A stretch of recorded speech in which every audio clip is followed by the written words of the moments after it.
everybody, welcome to week 3 of CIT 12.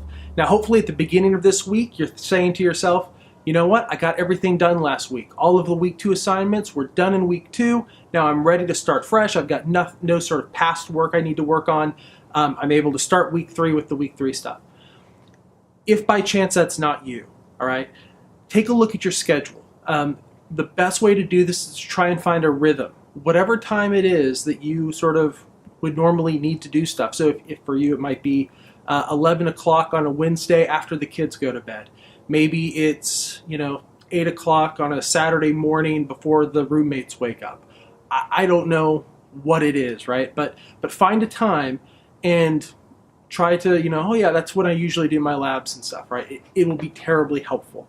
However, if you didn't get all the stuff from week 2 finished, because that was our sort of first regular week, no problem. You still have all of this week.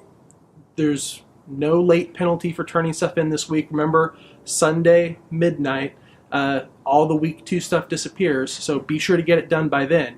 But there's no penalty. You've got this ability. The only problem is that now there's new week 3 assignments that are going to be put on top of you. So try not to sort of fall behind because stuff just keeps piling up. All right. That being said, what are we doing in week 3? Week 3 is all about computer hardware. It is a dense chapter, if I'm honest, because they cover processing hardware, storage hardware, as well as input-output hardware. And it's those two last categories that I sort of find the most interesting. It's where most of the changes in the last 10 years or 20 years of computing have been. When you think about touchscreens and voice activation and all sorts of stuff, sort of this interconnected network stuff, really important. We'll get more on that when we start talking about networks. But just in terms of the computer hardware itself, the way we interact with machines is really, really changing. And so when you go to the week 3 folder, read chapter 2, take a look at the lecture video. The lecture video is all about those sorts of changes in input-output hardware. And then you've got a quiz on chapter 2 right there in Blackboard in the week 3 folder. Go take it. Your discussion for this week is a little less practical. So last week we were very, very practical. We were looking at your careers and sort of setting your expectations for your career, sort of navigating the modern economy, right? Well, now we're going to do something a little bit more esoteric. We're going to do something that's a little less practical, but maybe you'll find interesting. You'll be watching a video by Dr. John Warwick, and Dr. Warwick sort of specializes in human-computer interaction, so the way that we interact with computers. But he doesn't use touchscreens and he doesn't use voice activation. He actually uses human embeddables, meaning that they're actually devices he embeds into the body to help you to interact with computers. Now some of these have really practical purposes. Things like people who don't have sight. He can actually tie something into their nervous system that will allow them to feel objects around them, helping them to navigate the world. And this is incredibly helpful for that group of people. Or maybe if it eventually becomes a product. But regardless, there are some that are really practical. There are some that are sort of pie in the sky. Who knows if it will ever happen, but they're interesting at the very least. So take a look at the Warwick video, all about human-computer interaction, and then write your discussion posts or blog posts if you're in the face-to-face class, all about essentially what do you think about this? What was the one you found most interesting? And would you want these type of implants?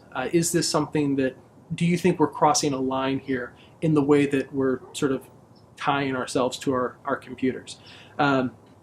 Anyway, we'll leave that for the discussion. It should be a good one. Not the most practical, but hopefully interesting. All right, so that's our discussion for week 3.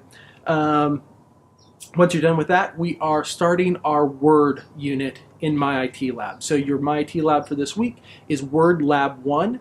It's the very first Word Lab. It covers a lot of the sort of basics of Word, including how to modify text, how to sort of modify paragraphs, and how to sort of format your documents. Some of the basic stuff. You may feel that like, oh, I don't really need this, and try to skip through. There are some things that I'm sure you will not know how to do, so take the time because Word is something that you're going to use a lot in college as well as in your career. So anyway, Word Lab 1, discussion on Dr. Warwick's implantable devices, and the quiz on Chapter 2, as well as the reading and lecture. So that's it for this week. Again, it's kind of a normal week. Hopefully you found your pace last week. If you didn't, hopefully you find it this week. And that way you'll sort of know. That's the most work we're going to do. These are full weeks. There will be some weeks where there's less work. There'll be some weeks where there's slightly different work, but I kind of picture it being the same amount of time.